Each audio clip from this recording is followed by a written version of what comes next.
Bonjour, Monsieur le Président. Bonjour, Maître. Bonjour, honorable membre de la Cour. Bonjour, Monsieur le Procureur général.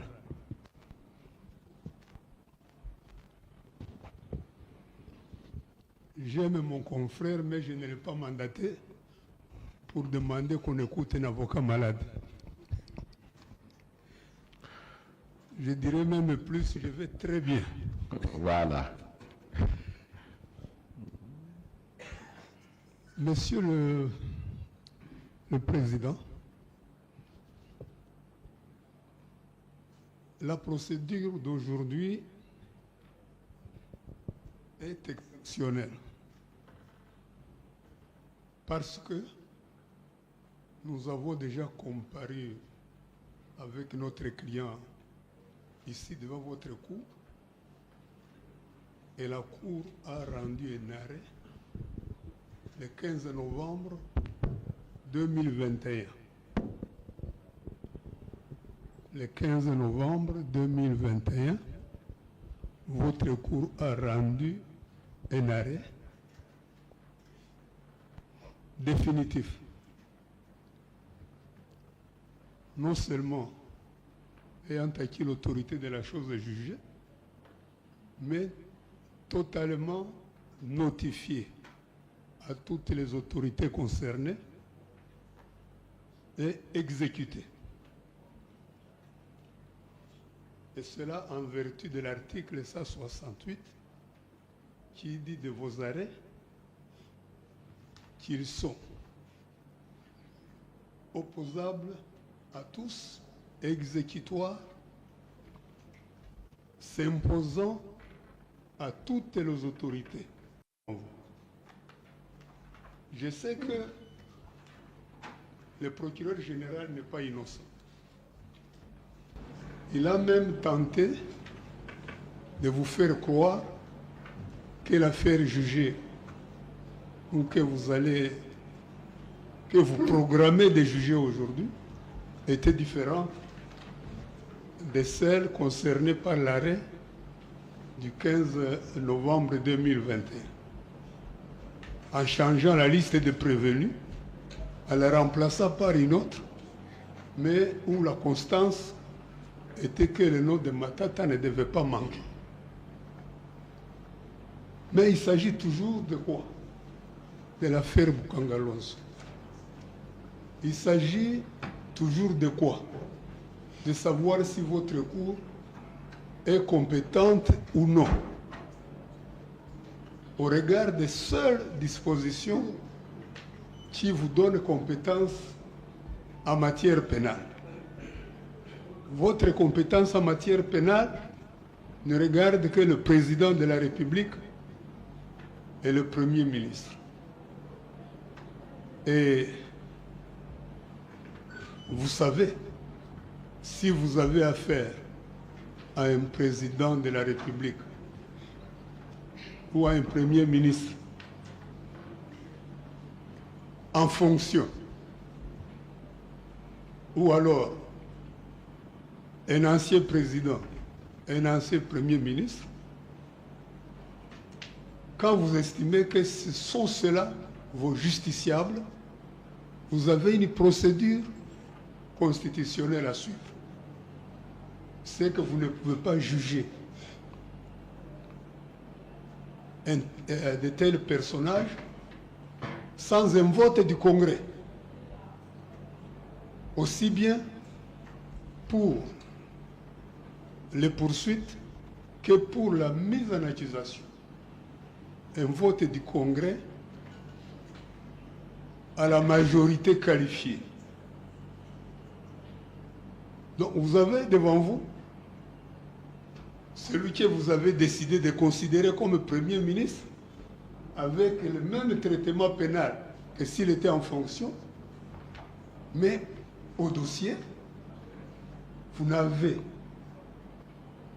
ni autorisation du Congrès pour les poursuites, ni autorisation du Congrès pour la mise en accusation. Bien plus, le réalisme commande que vous teniez compte de la personne poursuivie, qui aujourd'hui est député national. Son sort judiciaire est inscrit en marbre dans la Constitution. Ça, j'appellerais le préliminaire, mais je n'en ai pas encore fini. En effet, comment, face à des interrogations, à des rebondissements et à des mises en cause sans fin, nous rappelant l'éternel mythe de Sisyphe, comment dis-je, ne pas venir plaider avec détermination et clarté, mais surtout avec confiance, devant la plus haute juridiction de notre pays, qui nécessairement trouvera ici l'occasion de mettre fin à un procès commencé en 2021 et qui a du mal à arriver à son terme.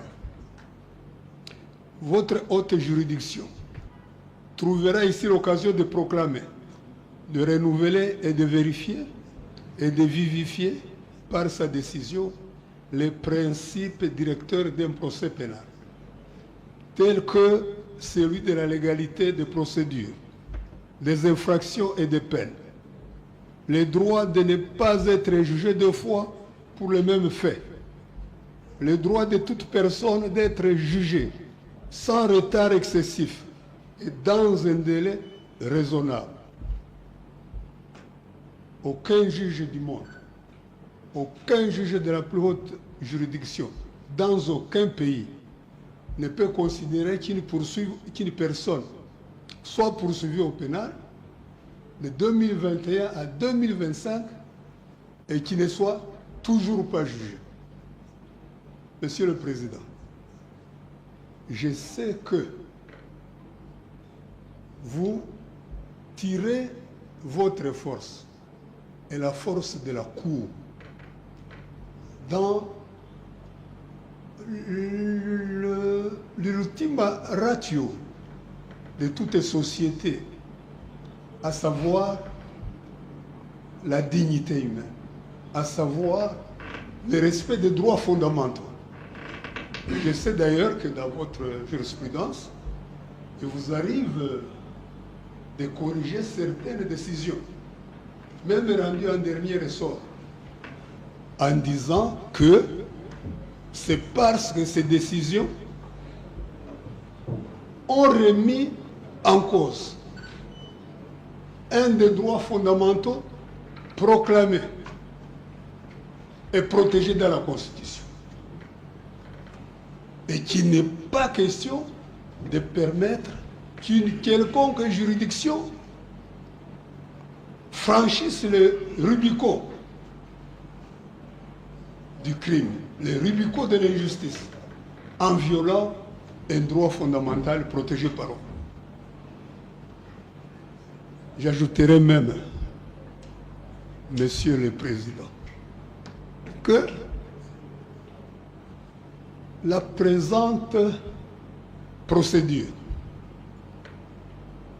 est une atteinte grave aux droits de la défense. En effet, vous connaissez l'arrêt, si vous pouvez me rappeler la référence, l'arrêt qui déclare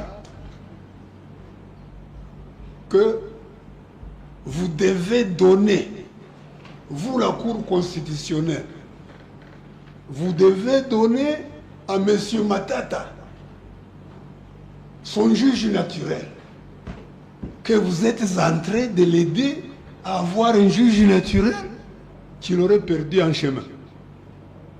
Matata n'a jamais perdu son juge naturel. Premier ministre en fonction, son juge naturel, c'est la Cour constitutionnelle. Premier ministre, ancien, son juge naturel, c'est le tribunal de grande instance, et s'il est en fonction comme il a été la fois passée, en fonction du sénateur, en fonction de député national aujourd'hui, son juge naturel, c'est la Cour de cassation. Vous lui donnez un droit qui n'a jamais perdu, uniquement pour trouver comment vous ingérer dans une décision de votre propre cours devenue définitive.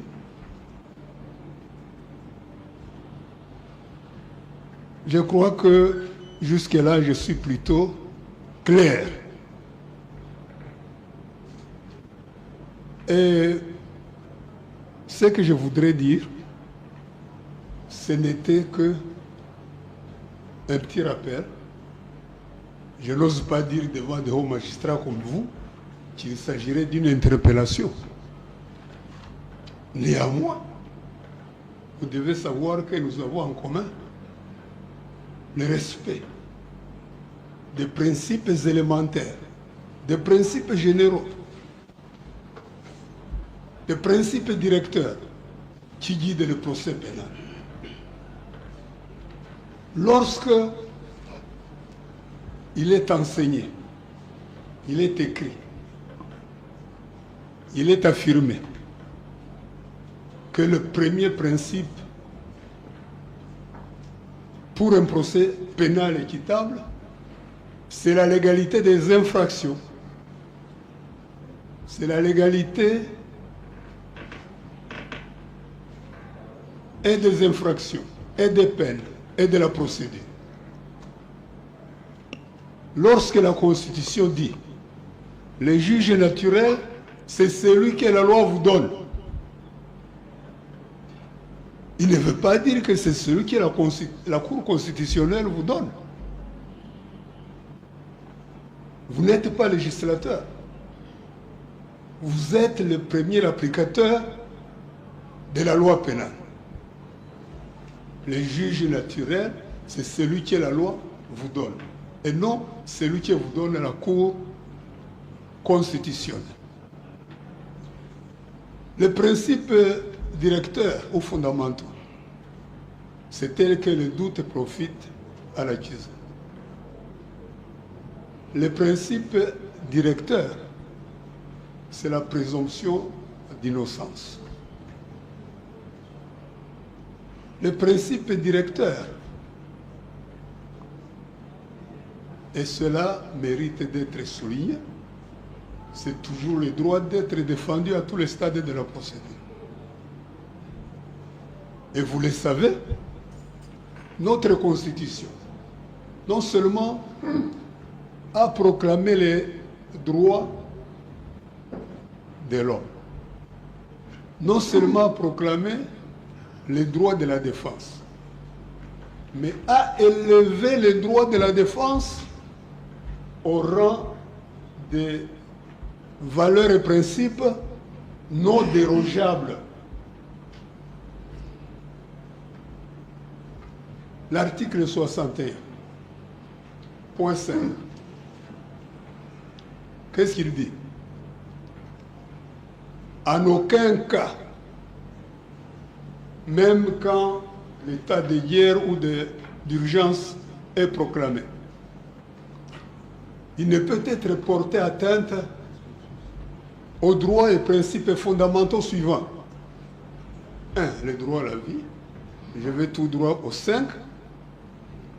Les droits de la défense et les droits de recours. Parfois, je donne une anecdote à mes étudiants. Je m'excuse presque aux dépens de vous en disant ceci. Chez nous, la Constitution dit... Maître, en aucun cas... écoutez, maître. Je m'excuse. Non, la Cour veut juste, vous êtes juriste, la Cour veut juste que vous puissiez faire un distinguo net entre l'avocat et le professeur. Ici, vous n'êtes pas professeur. Ici, vous êtes avocat. Parlez en tant qu'avocat. Je parle en tant qu'avocat, mais je ne peux pas déposer mes connaissances sous prétexte que je... Parlant en tant qu'avocat, vous ferez parler le professeur Nyabirungu et non mes étudiants. Non, en tant qu'avocat, vous direz le professeur Nyabirungu donnant son cours. Okay. C'est ça l'acception juridique. Ouais, ça c'est une subtilité. D'accord. Je vous remercie. Donc, à l'auditoire, le professeur Nyabirungu ne rate pas l'occasion de raconter l'anecdote suivante. Le constituant a dit, en aucun cas, ça marche.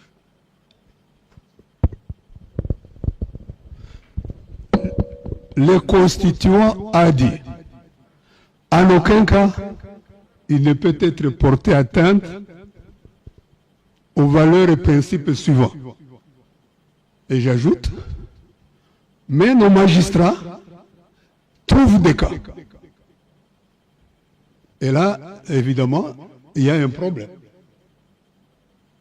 Quand le constituant dit en aucun cas, il ne laisse place à aucune exception. Donc je vous invite, Monsieur le Président, moi, avocat Nyabirungu, de recourir aux enseignements du professeur Nyabirungu pour comprendre que, une fois que le constituant a tranché, il ne reste que d'appliquer. Il ne reste que d'appliquer. J'ai demandé à un confrère de me trouver la référence de l'arrêt de la Cour constitutionnelle. Elle conste 18-16. Elle conste 18-7. 16. 16. Dans cet arrêt, Monsieur le Président, quand la Cour constitutionnelle a saisi la Cour de cassation pour trancher les litiges que le procureur général vous avait déjà soumis à propos de M. Matata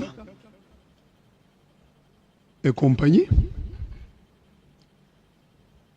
qu'est-ce qui s'est passé? La Cour a abandonné l'affaire pénale. D'elle-même, sans doute saisie par le procureur général, mais à l'insu de l'accusé. On a produit un arrêt qui vient de nulle part.